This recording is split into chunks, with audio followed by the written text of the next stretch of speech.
Hello friends, हम यहाँ पे डिस्कस करने के लिए बैठे हैं the MTP which was released for November attempt students in its October series by ICAI just yesterday.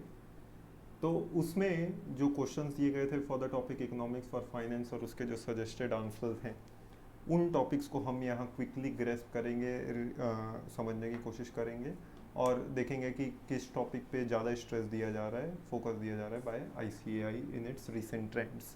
Correct. तो ये एक मिक्सअप पेपर था जिसमें कुछ प्रैक्टिकल सवाल और कुछ थ्योरी सवाल दोनों थे। तो आइए वन बाय वन उसको सोचते हैं कि what should be the probable answer और किस तरीके से इसे सॉल्व करना चाहिए। तो पहला सवाल था, ऑब्वियसली ये 40 नंबर का पेपर है जैसा आपको पता है, इसका वेटेज एग्ज़ाम में तरीके एग्ज़ाम पैटर्न किस तरीके से रहेगा ये भी हमें क्लियर है कि एक क्वेश्चन कंपलसरी रहेगा और हर चैप्टर से एक एक सवाल रहेगा और दूसरा बाकी में 3 क्वेश्चन आपको करने हैं। सो 10 मार्क्स ईच क्वेश्चन के हैं, तो इस प्रकार से 4 क्वेश्चन आपको सॉल्व करने हैं 40 मार्क्स के हिसाब से।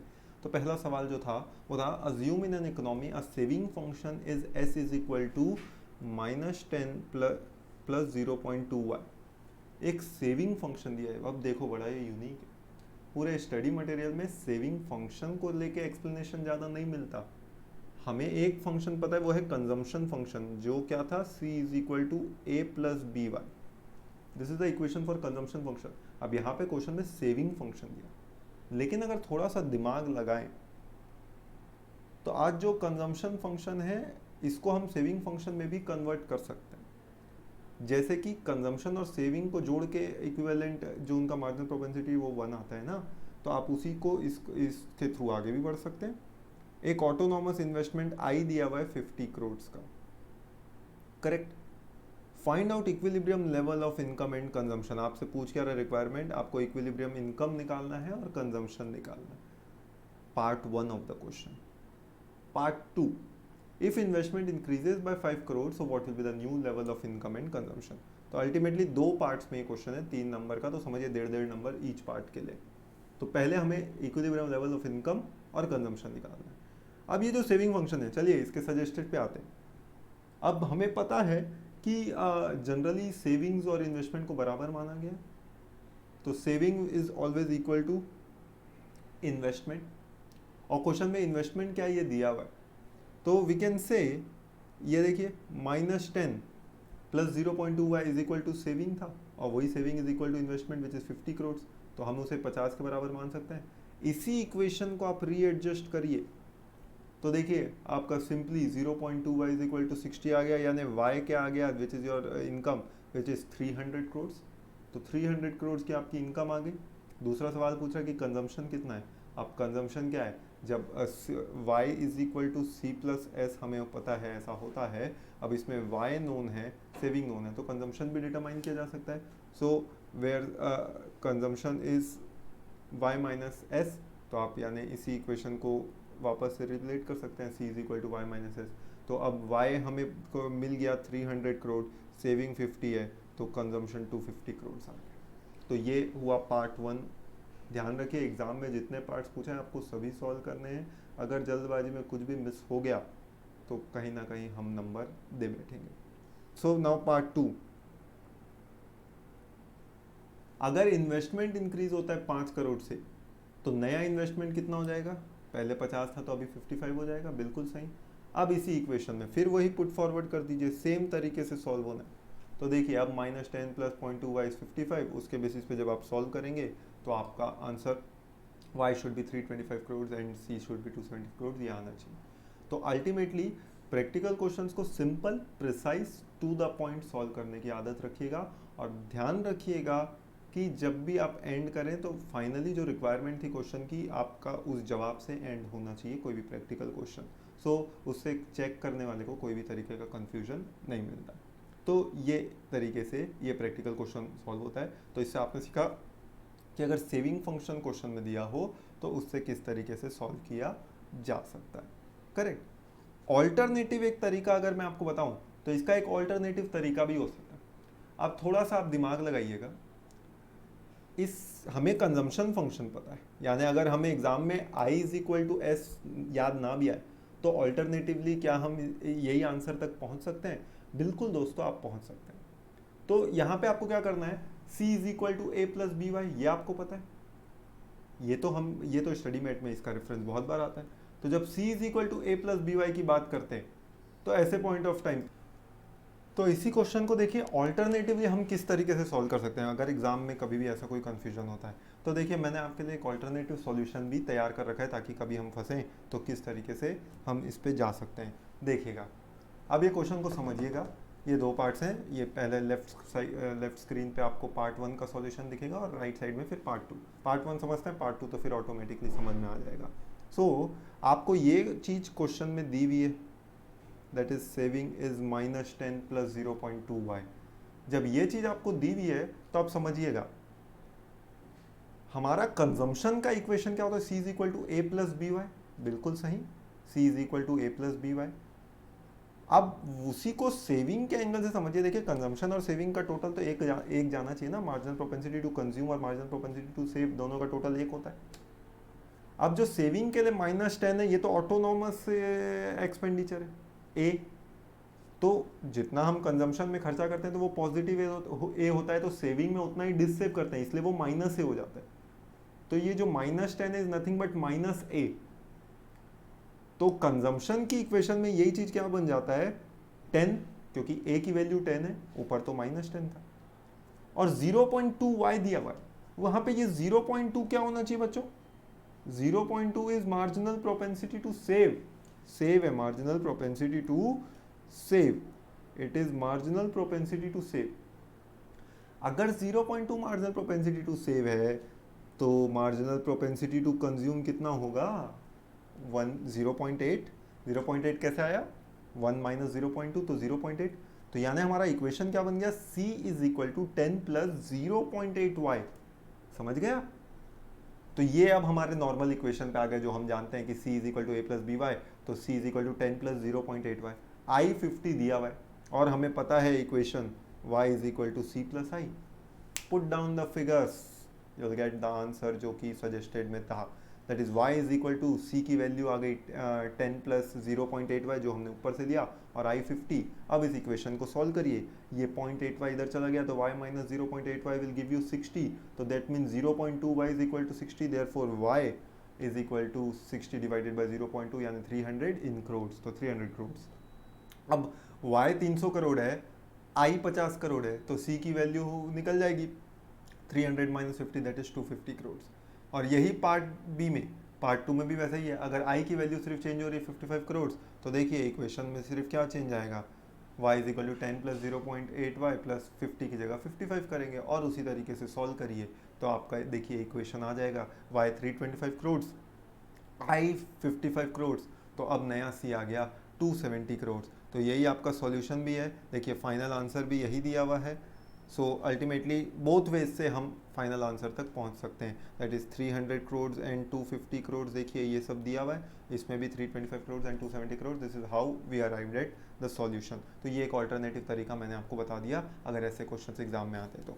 दूसरा, are health and education pure public goods, ओ हो, हेल्थ एजुकेशन प्योर पब्लिक का मतलब क्या होता है, प्योर पब्लिक का मतलब होता है जो नॉन एक्सक्लूडेबल हो, नॉन राइवल हो, ऐसा तो थोड़ी होता है, प्राइवेट हॉस्पिटल में नॉन राइवल नॉन एक्सक्लूडेबल होता है क्या। तो हेल्थ और एजुकेशन जो है ये अच्छी चीज है लेकिन प्योर पब्लिक नहीं है, इन्हें हम क्या बोलते हैं, इन्हें हम कॉजी पब्लिक गुड बोलते हैं ना, या नियर पब्लिक गुड, अगर आपको याद आ रहा हो तो इसे कॉजी या नियर पब्लिक गुड बोलते हैं। तो आपको बस उसी के बारे में देना है। तो देखिए सजेस्टेड में सबसे पहले तो आपने कंक्लूजन दिया, जहाँ पे एकदम क्लैरिटी हो वहाँ पे आप कंक्लूजन से ही शुरू कर सकते हैं कि no, a pure public good is non rival and non excludable. ये उसकी खासियत है कि pure public good non rival और नॉन एक्सक्लूडेबल होता है, लेकिन हेल्थ एजुकेशन ऐसा नहीं है। Therefore education and health service are not pure public goods. यानी ये कंक्लूजन है ना, इस पे ध्यान रखिएगा, फोकस रखिएगा, आप जो लिख रहे हैं आपकी बातों पे लिखावट पे कंट्रोल होना चाहिए। So they are not pure public goods, rather they are quasi public goods, यानी which possesses characteristics nearly all of the qualities of private goods and some of the benefits of public goods, तो qualities private की हो, फायदे public के हों। It is clearly possible to exclude people who do not pay for availing this services.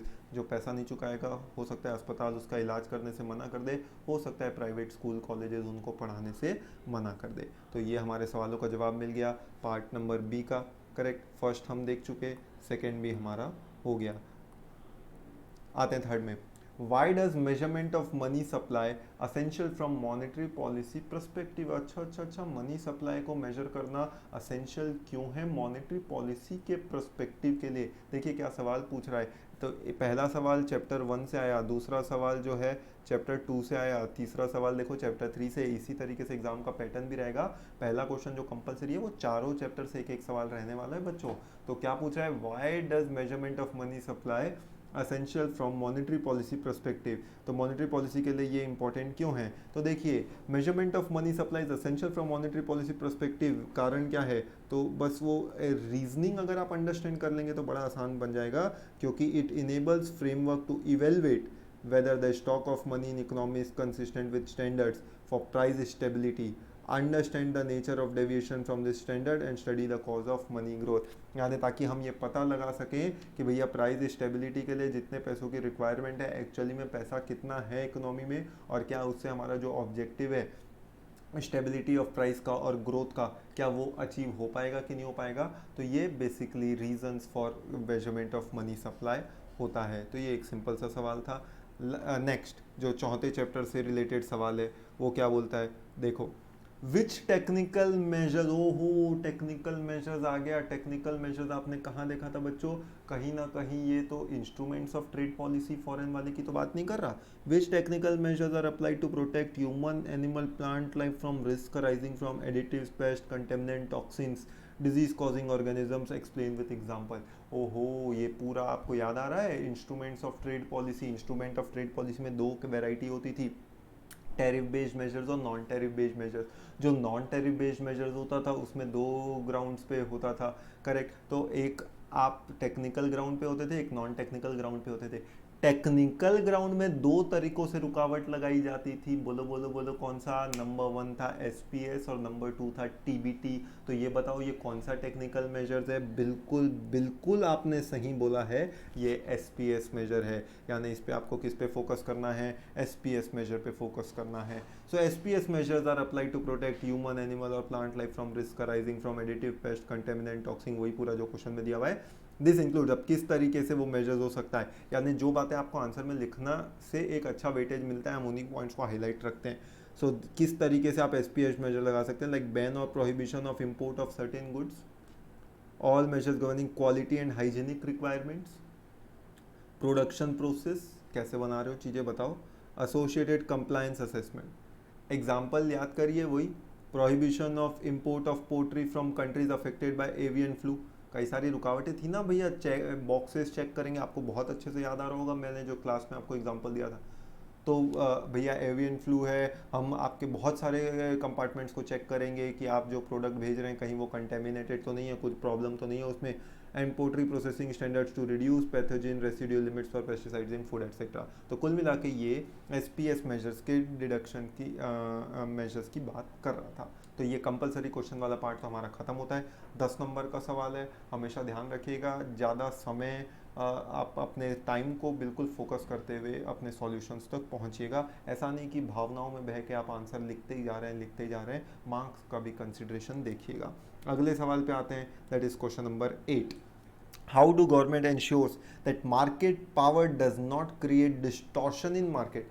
Government किस तरीके से ensure करे कि मार्केट पावर से मार्केट डिस्टॉर्ट ना हो, खराब ना हो, यानी मार्केट फेलियर ना हो। पहले तो आप ये दिमाग में अपने आप को जवाब दो कि ये सवाल जो है पब्लिक फाइनेंस के चैप्टर 2 से है कि चैप्टर 3 यानी यूनिट 2 की यूनिट 3 से है, यानी whether it deals with market failure और it deals with government intervention to correct market failure. और आपका दिमाग ये दोनों के अलावा किसी तीसरे चैप्टर में जा रहा है, फिर तो आप भूल ही जाइए दोस्तों। मतलब आपको वापस से तैयारियां अच्छे से करनी है। अब ये दो में सोचिए ये किसका है। यस बिल्कुल, आपको दिमाग लगा के जवाब देना है। ये क्या पूछ रहा है, ये market power as a reason for market failure नहीं पूछ रहा है, ये पूछ रहा है गवर्नमेंट कैसे इंश्योर करेगी। इसका मतलब this is part of unit 3 from chapter 2, that is government intervention to correct market failure. उसमें मार्केट पावर को कैसे ठीक किया जाता है। तो बताओ, मार्केट पावर में इंटरवेंशन के कई सारे तरीके थे ना, रूल्स रेगुलेशंस के थ्रू करना और वगैरह वगैरह। So market power is an important factor that contributes to inefficiency, क्योंकि उसकी कमी क्या थी, मार्केट पावर्स में क्या होता था, हाई प्राइजेज होते थे, then competitive prices. Because of the social cost impose by monetary government intervene, government का इंटरवेंशन का तरीका, स्टेब्लिशिंग रूल्स रेगुलेशन, सबसे कॉमन तरीका होता था ना इंटरवेंशन करने का। Promote competition and prohibit actions that are likely to restrain competition, ऐसे कानून बनते हैं ना, लाइक कॉम्पिटिशन एक्ट बनाया। Policy option also includes price regulation, कुछ चीज़ें हैं जिसका प्राइस सिर्फ गवर्नमेंट डिटरमाइन करेगी, जैसे कि पेट्रोल वगैरह चीज़ें होती है ना, तो गैस हो गया, पेट्रोल हो गया, ये सब चीज़ें, वाटर, इलेक्ट्रिसिटी, ऐसी कई सारी चीज़ें जिसका प्राइस रेगुलेट के थ्रू इंटरवेंशन होता है। In the form of setting maximum prices that firm can charge based on the firm's variable cost, past prices and inflation, productivity growth. This are some method, यानी ये लिखना जरूरी है। क्या लिखना जरूरी है कि आप वो मेथड्स बता रहे हैं। सवाल ये थोड़ी पूछा कि मार्केट पावर मार्केट फेलियर क्या है। आप इसमें लिख के आते हैं कि भैया ओवर प्राइसिंग हो जाता है, अंडर प्रोडक्शन हो जाता है, प्राइस मेकर्स हो जाते हैं, 0 नंबर मिल जाएगा।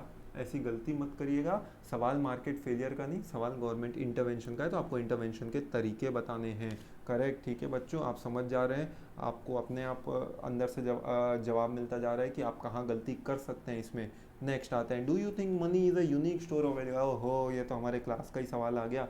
मनी क्या एक यूनिक स्टोर ऑफ वैल्यू? अरे ना जी ना भैया, मनी का एक फंक्शन होता है स्टोर वैल्यू का, लेकिन यूनिक थोड़ी है कि सिर्फ मनी ही वो काम करता है या मनी ही वो चीज़ कर सकता है। बिल्कुल नहीं। Financial assets other than money are also performing the functions of store value. कई चीज़ों का स्टोर वैल्यू होता है। Just as money has, financial assets have fixed nominal value over time and represent generalised purchasing power. तो ये conclusion है कि money is not a unique store of value, money store value का unique feature नहीं है। अगला सवाल आते हैं। ओहो, कहीं ना कहीं कंट्री चाइना और इंडिया की बात कर दिया। आज के सिनेरियो में इंडिया चाइना का कंपैरिजन क्यों कर रहे हो भैया, लड़ाई थोड़ी करवानी है। Countries China and India have a total of 6000 hours each of labour available each day to produce shirts and trousers. थोड़ा सा मज़ेदार सवाल लग रहा है, थोड़ा पढ़ते हैं और आगे पढ़ते हैं। मतलब क्या बोल रहा है, चाइना और इंडिया दो कंट्री है जिनके पास 6000 आवर्स ईच है of labour available each day to produce shirts and trouser, जिसमें वो शर्ट्स और ट्राउजर बनाते हैं। दोनों के पास 6,000 आवर्स हैं। Both countries use as equal number of hours each day each good. तो 6,000 आवर्स में दोनों कंट्री इक्वल आवर्स दोनों प्रोडक्ट को बनाने में यूज करते हैं। आप समझ रहे हैं? ये है चाइना, ये है इंडिया। इसके पास भी 3,000 आवर्स। ऐसा नहीं करते, ऐसा नहीं करते। हम हमारे सॉल्यूशन वाले में जाते हैं ना। देखो सवाल को समझो, चाइना और इंडिया। चाइना के पास भी 3,000 आवर्स हैं, जिसमें ये क्लॉथ बनाता है और ट्राउज़र्स बनाता है। वैसे ही इंडिया के पास भी 3,000 आवर्स और 3,000 आवर्स है, जिसमें क्लॉथ और ट्राउज़र्स बनाए जाते हैं। अब कितना बना रहे हैं वो देखो, कुछ दे रहा है। China produces 1000 shirts and 300 trousers per day. लो जी, चाइना जो है, क्लॉथ मतलब शर्ट ना, तो चाइना 1000 शर्ट्स और 300 ट्राउजर्स बनाता है। इंडिया क्या कर रहा है, India produces 300 shirts and 200 trousers. Shit, हम पीछे रह गए। यानी 3,000 घंटे में चाइना क्या करता है, 1000 शर्ट बनाता है। तो जरा बताओ तो, एक शर्ट बनाने में चाइना कितना समय ले रहा है? 3 आवर्स ले रहा है चाइना। और वही एक शर्ट बनाने में इंडिया कितना टाइम ले रहा है? एक शर्ट बनाने में इंडिया कितना टाइम ले रहा है? 3,000 घंटे में 300 शर्ट बनाए। अरे बाप रे, 10 घंटे। एक ट्राउजर की बात करते हैं। 3000 घंटे में चाइना 300 ट्राउजर बनाता है, तो मतलब एक ट्राउजर कितने घंटे में बनाता है? बिल्कुल सही जवाब दे रहे हैं आप, 10 घंटे लगते हैं एक ट्राउजर बनाने में। इंडिया का क्या हाल है जी? 3000 घंटे में 200 ट्राउजर बना रहे हो, अरे बाप रे, मतलब एक ट्राउजर बनाने में कितना लग रहा है? 15 घंटे लग रहा है। तो ये आपका क्या बन रहा है? कुछ फाइनल सम अप बना ना, 2 कंट्री 2 प्रोडक्ट मॉडल। अब आते हैं सवाल पे, क्या बोल रहा है? In the absence of trade, अगर इंटरनेशनल ट्रेड ना हो, which country has absolute advantage in producing shirts and trouser? Shirt trouser बनाने में किसको एब्सोल्यूट एडवांटेज पूछ रहा है ना? एब्सोल्यूट एडवांटेज, दिमाग लगाते हैं। एक शर्ट चाइना 3 घंटे बनाता है, इंडिया 10 घंटे बनाता है, किसका एब्सोल्यूट एडवांटेज है? सीधी सी बात है, चाइना दिख रहा है। एक ट्राउजर चाइना 10 घंटे बनाता है, इंडिया 15 घंटे बनाता है, किसका एडवांटेज है? Obviously China.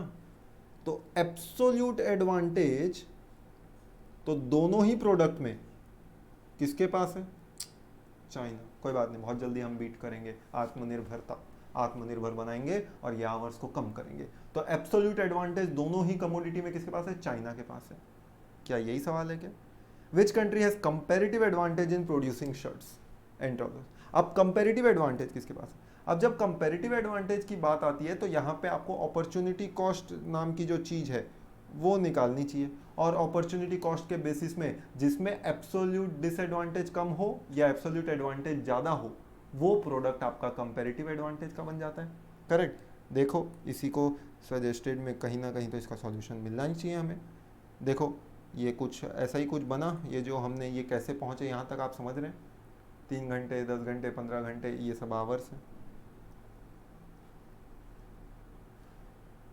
तो since China produces both goods in late time, it has absolute advantage in both shirts and trouser, ये तो आ गया।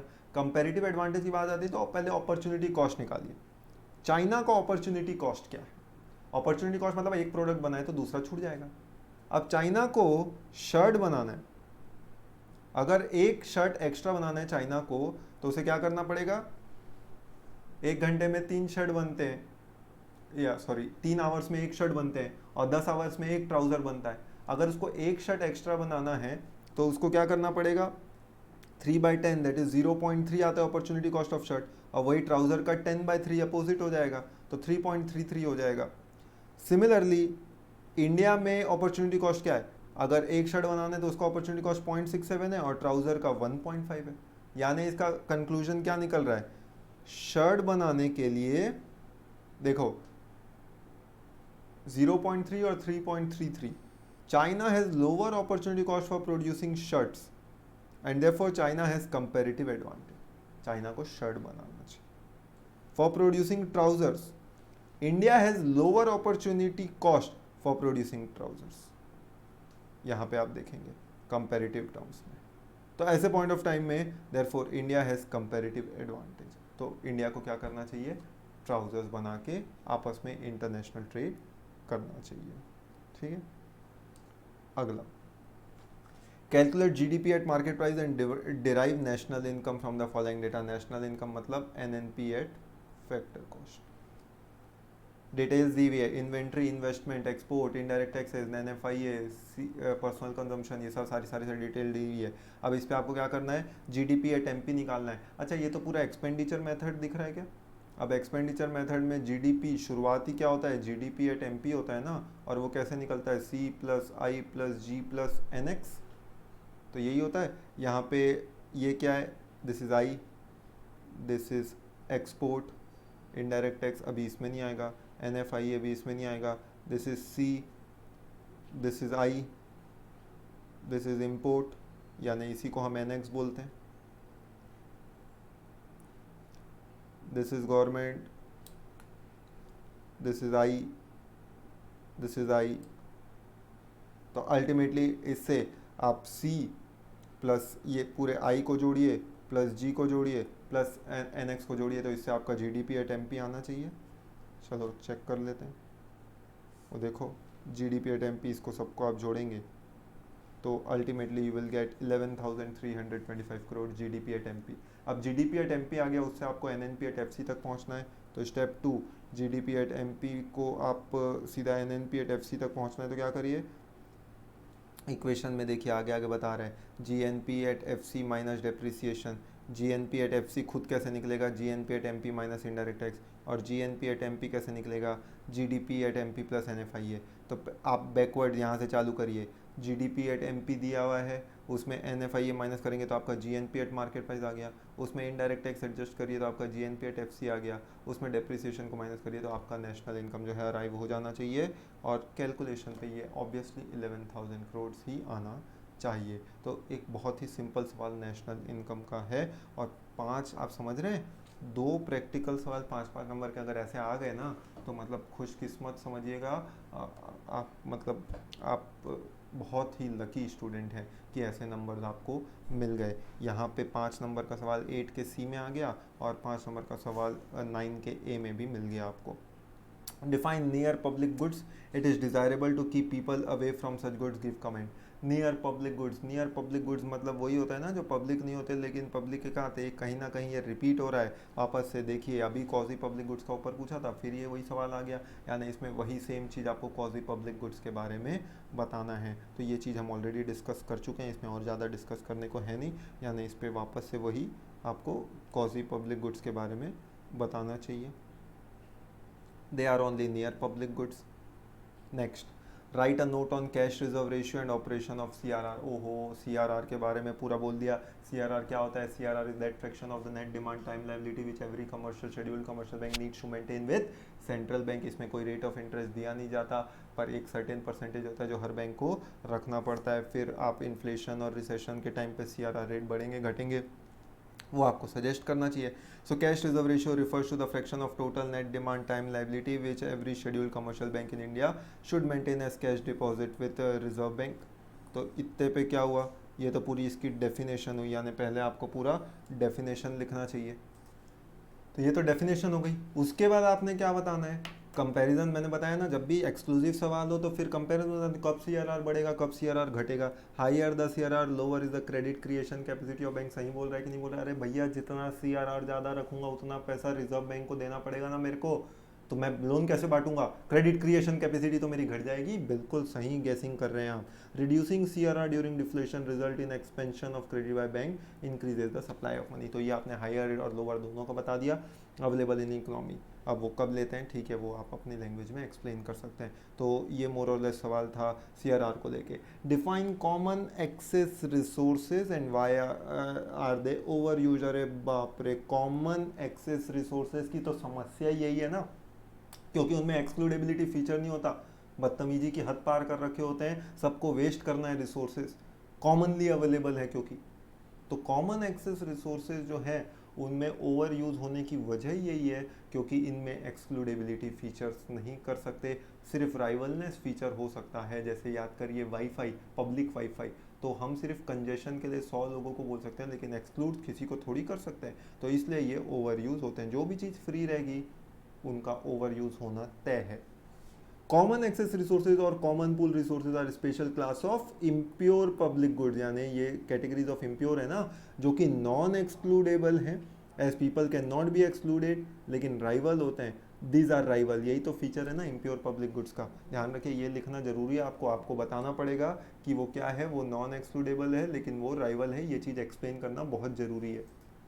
फिर उसके बाद यानी इसकी 2 इंपॉर्टेंट बात, क्या बार बार बोल रहा हूँ भूलिएगा मत, कॉमन एक्सेस रिसोर्स में आपको बताना मस्ट है कि वो नॉन एक्सक्लूडेबल वाले होते हैं और राइवल होते हैं।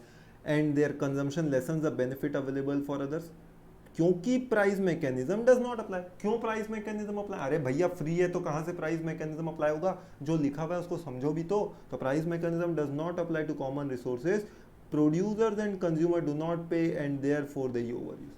ओवर यूज का कारण पूछ रहे हैं ना, तो ये उसका कारण है, पैसा नहीं लगता फ्री, और इंडिया में कोई चीज़ अगर किसी को फ्री दे दो तो जरूरत है नहीं है, वो बाद में देखेंगे, पहले ले तो लो वो चीज़। तो ये बड़ी गंदी आदत लगी हुई है इंडियंस को, कुछ को। तो ऐसे पॉइंट ऑफ टाइम में इसलिए इनका ओवर यूज होता है। ठीक है बच्चों, देखो सवाल कितना शांत से सवाल पूछा जा रहा है, आपको भी जवाब बिल्कुल शांति से देना है। अगला सवाल देखिए, free rider problem, give examples. क्या क्या करते थे आप पूरे स्कूल से लेके आज तक, पूरा बताना है आपको। फ्री राइड भी क्या एक समस्या है, किसकी समस्या है, पब्लिक गुड्स की समस्या है कि incentive to let other people pay for good और सर्विस, तो एक व्यक्ति जब दूसरे का इस्तेमाल कर लेता है तो उसको बोलते हैं free rider. The benefits of which are enjoyed by an individual, तो सबसे पहले तो आपको फ्री राइडर क्या होता है ये समझाना चाहिए। एग्जाम्पल तो बहुत सारे हो सकते हैं। Free riding is benefiting from actions of other without paying, example is national defence, और भी बहुत सारे एग्जाम्पल्स होते हैं। Government provide defence for all its citizen regardless of how much they contribute in taxes, another is Wikipedia, few people contribute financial otherwise but everyone gets to use it. मतलब कुल मिला के ऐसे कई सारे एग्जाम्पल्स हैं, ठीक है। तो ये फ्री राइडर के बारे में डिस्कशन हो गया। फ्री राइडर एक समस्या थी पब्लिक गुड्स की। Distinguish between leakages and injections in circular flow of income, ये बड़ा ही इंपॉर्टेंट एरिया था। कहाँ कहाँ से लीकेजेस होते हैं और कहाँ कहाँ इंजेक्शन होता है, ये आपको जीएसटी की समरी शीट में मिलेगा। और मेरा जो मैराथन लेक्चर है उसमें इस पर मैंने आपको डिटेल में पूरा एक्सप्लेन किया है कि जो सर्कुलर फ्लो ऑफ इनकम है उसमें लीकेजेस किन किन एरिया में होता है और इंजेक्शन किन किन एरिया में होता है, चाहे वो 2 सेक्टर हो, चाहे वो 3 सेक्टर हो या 4 सेक्टर हो। तो अगर आपने अभी तक वो नहीं देखा है मैराथन तो ज़रूर देखिए, उसमें आपको इन सवालों का जवाब मिल जाएगा कि 2 सेक्टर में लीकेज कहाँ कहाँ होता है, 3 सेक्टर में लीकेज इंजेक्शन कहाँ कहाँ होता है और 4 सेक्टर में लीकेज इंजेक्शन कहाँ होता है। तो ये उस वाले टॉपिक से रिलेटेड क्वेश्चन है। देखिएगा कि leakages are withdrawals from economy as result of, ये पूरा उसको सम अप कर रहा है। बट जैसा मैंने बोला समझना है तो उसके लिए मेरा मैराथन विजिट करिएगा। अगला टॉपिक है differentiate trade related investment measures and trade related aspects of IPR. तो ऑब्वियसली ये सारे एग्रीमेंट जो हैं वो सब किए गए थे डब्ल्यूटीओ के मेजर्स में। तो आईपीएस मतलब इंटेलेक्चुअल प्रॉपर्टी से रिलेटेड जो एग्रीमेंट्स थे वो ट्रेड रिलेटेड एग्रीमेंट्स उसके बारे में था। और ट्रिम जो है वो ट्रेड रिलेटेड इन्वेस्टमेंट मेजर्स हैं कि क्या क्या मेजर्स अडॉप्ट किए जाते हैं। तो ऑब्वियसली ये डब्ल्यूटीओ वाली यूनिट में आपको इसका डिटेलिंग मिल जाता है। Trade related investment measure is agreement, यानी ये क्या है, it is agreement on trade related investment measures which specifies rules that are applicable to domestic regulation of a country and applies to foreign investor. तो ये उसके बारे में बात हुआ। सिमिलरली ट्रिप्स का देखिए, on the other hand trade related aspects of intellectual property rights is international agreement among various members of WTO on intellectual property rights. तो ये उसको लेके एक एग्रीमेंट जो है वो प्राइमरली हुआ था। तो ट्रिम्स और ट्रिप्स ये पूरा डब्ल्यूटीओ से जुड़े हुए एग्रीमेंट्स हैं, उनके बारे में डिस्कशन है। Explain Fisher's quantity theory of demand for money. हम तो उम्मीद करते हैं कि ये सवाल बच्चों आपके एग्जाम में आ जाए और आप इसे भरपूर मतलब पूरी भड़ास निकाल दें इसको लिखते हुए। तो फिशर की QTM theory M V plus M dash V dash is equal to P T. बाप रे, इसके बारे में जितना बोला जाए जितना समझाया जाए उतना कम है। ये सब पे हमने इतना डिटेल्ड डिस्कशन इतनी बार कर चुका है कि अब इसमें और कुछ एक्सप्लेन नया करने के लिए मेरे पास आपके लिए है नहीं। तो फिशर की जो क्वांटिटी थ्योरी ऑफ मनी थी उसमें एक ही इक्वेशन था, M V plus M dash V dash is equal to P T, जहाँ पे जो भी क्वांटिटी ऑफ मनी है with their velocity of transaction is always equivalent to the price, average price of the goods and the total number volume of transactions. तो उसका और उसके पूरे अजम्पशंस जो है ये पूरा, इसके मेरे हैंड रिटन आंसर्स भी जो आपके पास हैं उसका आप इस्तेमाल कर सकते हैं इन क्वेश्चंस के आंसर्स देने के लिए। Next, how are the following transactions related to national income calculation, what is the rationale for each case, यानी नेशनल इनकम के कैलकुलेशन में किसको लेंगे नहीं लेंगे, एक उसके बारे में थोड़ा डिस्कशन करना है। तो पहला बोल रहा है expenditure by government on providing free education. ओ हो, गवर्नमेंट फ्री में जो एजुकेशन देती है तो लोगों के लिए तो फ्री है लेकिन गवर्नमेंट को तो उस पर खर्चा करना पड़ता है ना। बच्चों को, टीचर को रखेंगे, उनको सैलरी देंगे, जिस स्कूल में पढ़ाएंगे वहाँ का पूरा खर्चा उठाना पड़ेगा। हो सकता है मिड डे मील्स नाम के पे भी खर्चा करना पड़े। तो ऐसे सब खर्चे जो गवर्नमेंट करती है। अब नेशनल इनकम में क्योंकि वो एजुकेशन के लिए पैसा नहीं दे रहा है इसलिए उस तरीके से तो प्राइसिंग निकल नहीं सकती, बट गवर्नमेंट एक्सपेंडिचर को तो काउंट होता है ना। तो ये गवर्नमेंट एक्सपेंडिचर वाली कैटेगरी में आ जाएगा और इसलिए गवर्नमेंट ने जितना खर्चा किया इस स्कीम में वही एक तरीका है इसे नेशनल इनकम में जोड़ने का। तो देखिए, expenditure by government on providing free education is included. गलती से भी आपने लिख दिया ना फ्री देख के कि भैया फ्री है तो कहाँ नेशनल इनकम में इंक्लूड होगा, ऐसी की तैसी हो जाएगी आपकी। तो expenditure by government on providing free education is included बच्चों while estimating national income as it is part of government final consumption expenditure। PFCE GFC पढ़ते थे ना, तो ये GFCE का हिस्सा है। Since services provided by government are not sold in the market, only way they can be valued in money terms by adding up the money spent by the government। तो एकमात्र तरीका नेशनल इनकम में जोड़ने का, कितना खर्चा government ने किया उसको लो और जोड़ दो। ठीक है, अगले में आते हैं। Capital gain on sale of house. बताओ जी क्या एडिशन किया, capital gain on sale of house, house तो बन गया था ना, अब उसको आपने बेचा, तो जब हाउस बना वो तो ऑलरेडी नेशनल इनकम में जुड़ गया था, अब तो सिर्फ आप आपस में बेच रहे, क्या करना उससे, कंट्री को कोई नया घर थोड़ी मिल गया, तो नया घर नहीं मिला, तो इसलिए ये नेशनल इनकम का हिस्सा में कोई योगदान नहीं है। Capital gain on sale of house is not to be included while estimating national income. क्यों? क्योंकि ऑलरेडी जब घर बना था तो वो तो उसकी प्राइस में जुड़ ही चुका था, as it is already included in the year in which it is build, and to avoid double counting which means counting of value of same commodity more than once, उसको अवॉइड करना चाहिए। ठीक है। Mineral wealth of a nation, ओहो कहीं तबियत पानी की बात कर रहा है, तो mineral wealth is part of national wealth and is not included in national income. Correct. However, that part of mineral wealth which has been extracted during the current year, mineral wealth मतलब जो country में resources rich हैं, तो अभी तक जो हमने extract नहीं किया, क्या वो मतलब प्रिज्यूम्ड बेसिस पे, अपॉर्चुनिस्टिक बेसिस पे निकाल के इनकम में जोड़ देना चाहिए कि हमारे पास इतना रिसोर्सेज अवेलेबल है? बिल्कुल ऐसा नहीं, लेकिन जितना पार्ट एक्सट्रैक्ट कर लियो, that part of mineral wealth which has been extracted during the current year will be included in national income under production method. तो जितना आपने ड्यूरिंग द ईयर एक्सट्रैक्ट किया उस रिसोर्स को, वो आप इनकम में बिल्कुल जोड़ सकते हैं, इसमें कोई भी डाउट नहीं है। अगला, डिफाइन कॉन्ट्रैक्शनरी मॉनेटरी, ये आखिरी सवाल है आपका एमटीपी का। डिफाइन कॉन्ट्रैक्शनरी मॉनेटरी पॉलिसी या फिर differentiate between crawling peg and crawling bands. तो क्रॉलिक पैग और क्रॉलिक बैंड्स, तो ये आपका एक्सचेंज रेट वाला टॉपिक जो आपको लविश सर ने बहुत अच्छे से पढ़ाया है। और ये जो टॉपिक है कॉन्ट्रैक्शनरी मॉनेटरी पॉलिसी, तो कॉन्ट्रैक्शनरी मॉनेटरी पॉलिसी क्या होता है ये हम सभी जानते हैं कि contractionary monetary policy is a policy used by monetary authority contract the money supply. यानी इसमें ऑब्जेक्टिव क्या रहता है? कॉन्ट्रैक्ट करना मनी सप्लाई को, and reduce economic activity by raising interest rate. क्यों कर रहे हैं ऐसा? क्योंकि ज़रूरत से ज़्यादा रईस हो गए हो तुम लोग, तो to slow the rate of borrowings by companies individual and bank, उसके लिए ये कामकाज किया जाता है। यानी अगर आप देखें तो ये छोटे से समय में हमने पूरा उसके एमटीपी को कंसेप्चुअली और लॉजिकली क्या होना चाहिए नहीं होना चाहिए उसको लेके समझा, प्रैक्टिकल क्वेश्चंस को किस तरीके से सॉल्व करते हैं इसको भी हमने देखा। और मैं आपसे बस यही बोलूँगा कि जो भी पढ़िए 100% दे के पढ़िए, और 100% दे के पढ़ने के बाद देयर इज़ नो रीज़न कि आप इस सब्जेक्ट में अच्छे नंबर स्कोर ना कर पाएँ। होप आपको ये डिस्कशन आपके लिए अगर थोड़ा भी फ़ायदा लाया हो तो my objective is fulfil. Thank you.